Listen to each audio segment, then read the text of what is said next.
Hello everybody and welcome back to Wrestle Central, and we're back now with some more Total Extreme Wrestling 2016, and we're back for No Mercy 2017.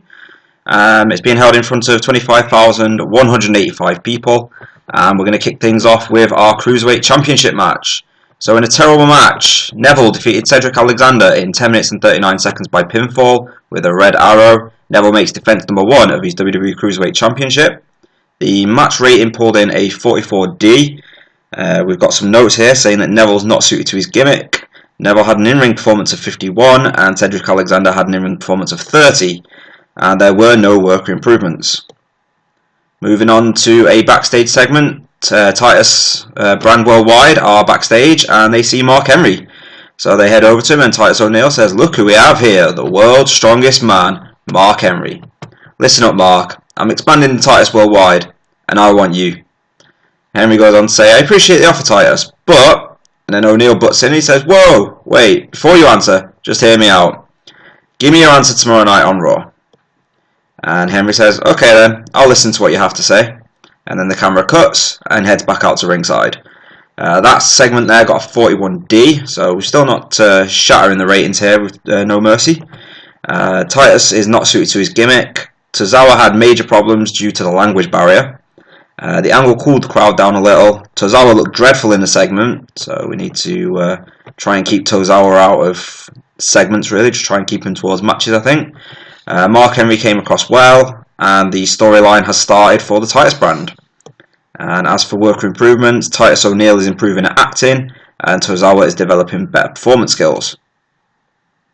And then in a bout that had terrible wrestling and non-existent crowd heat, Mickie James defeated Emma, Dana Brooke, Alicia Fox and Bayley in 11 minutes and 21 seconds, where Mickie defeated Dana by pinfall with a long kiss goodnight. In terms of ring work, Bayley was head and shoulders above everyone else, so that pulled in a 41D as well. That means that Mickie James is the new #1 contender to the Raw Women's Championship, and she will have her title shot on the very next episode of Raw. And Emma seemed off her game. The announcing quality lifted the match. The colour commentary gave the match a boost. The match cooled the crowd a little, so the crowd keep getting cooler and cooler here, which doesn't bode well for us moving forwards in the show. Alicia had an in-ring performance of 26. Emma got 37. Dana 25. Mickie with 35. And Bayley with 48. And that has also advanced the #Emma storyline, but it did lose some heat. And there were no worker improvements. Up next, in a bout that had decent wrestling but didn't have much heat, The Miz defeated Jason Jordan in 14 minutes and 33 seconds by pinfall with a skull-crushing finale after Maurice interfered. The Miz has made defense number 2 of his Intercontinental title, and that got us a 55C-. So the rating has jumped up nicely there. The Miz and Maurice have good chemistry. Miz got a 62, Jason Jordan with a 47, and the respect storyline has advanced with that match there, and there was no work improvements. Moving on, Elias is in the ring, and he begins to perform when R-Truth makes his way to the ring and begins to rap. Elias has enough of it, and he just attacks R-Truth from behind.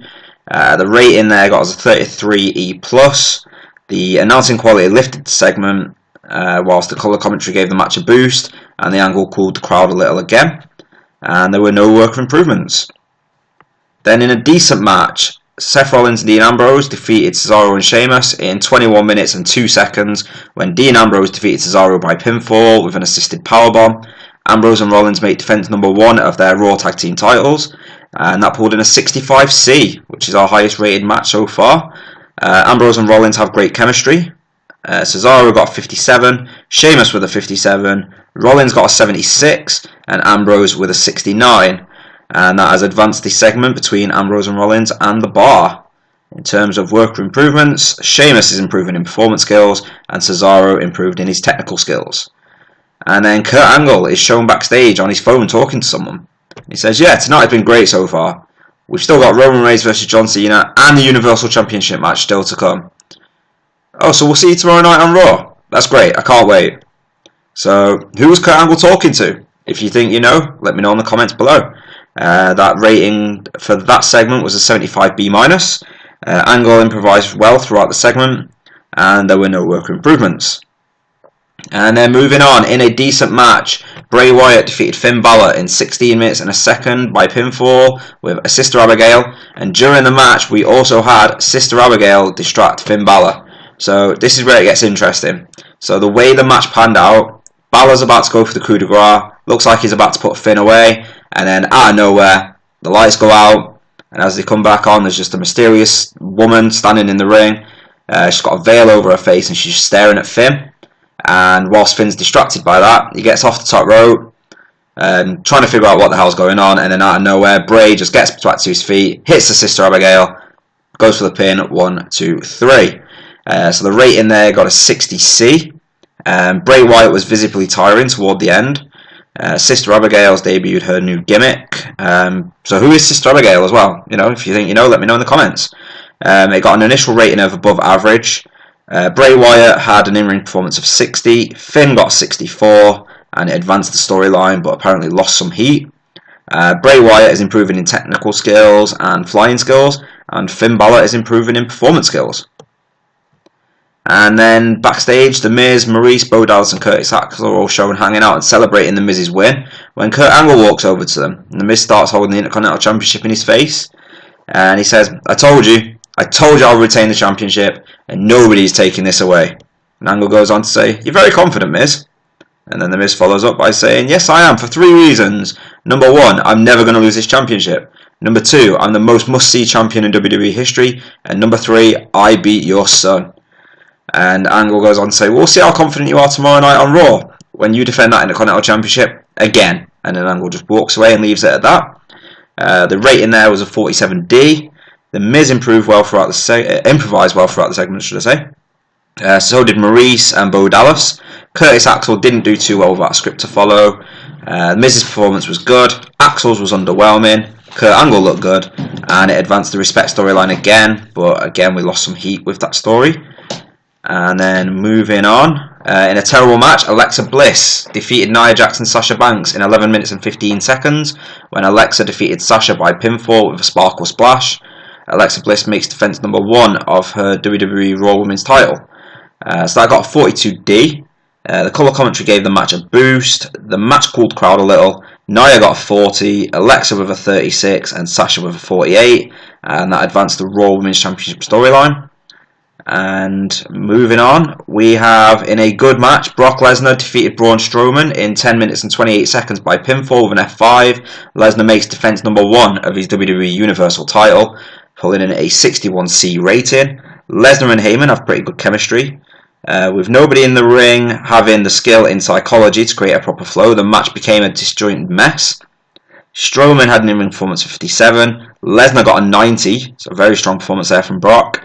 And it advanced the storyline but did lose some heat. And there were no worker improvements. And then following that, Lesnar celebrates his win in the ring, and as he goes to get out and head back to the locker room, Samoa Joe jumps over the barricade and attacks Brock Lesnar. And this angle got the crowd interested again. Lesnar came across well, and the Brock Lesnar versus Samoa Joe storyline has started with this segment, picking up a 75B-. And there were no worker improvements. And then heading into the main event, in a bout that had great heat and good wrestling, Roman Reigns defeated John Cena in 27 minutes and 10 seconds by pinfall with a spear. Roman had an in-ring performance of a 70, Cena got a 76, and the rating for that was a 72B-. And we did, as I say, lose the heat with the storyline again there, and there were no worker improvements. So that brings our show to an end. No Mercy has happened, and our overall rating for the show was a 62C. So not bad for our first pay-per-view. The general feeling is that WWE don't have enough interesting storylines going on, and the show lost its popularity in 23 regions, but I'm sure we'll be able to bounce back from that. So that is it for the first Raw pay-per-view. As I said at the start of the series, when we started this out, we were stuck with some old WWE storylines. We've now got past the Raw ones, or some of them. Some of them we may continue, but some of them we've got past, we've finished them. So we can now start bringing our own ideas and our own storylines into the equation now. So if you have enjoyed the episode, make sure you leave a like, comment and subscribe if you're new, and we'll see you next time.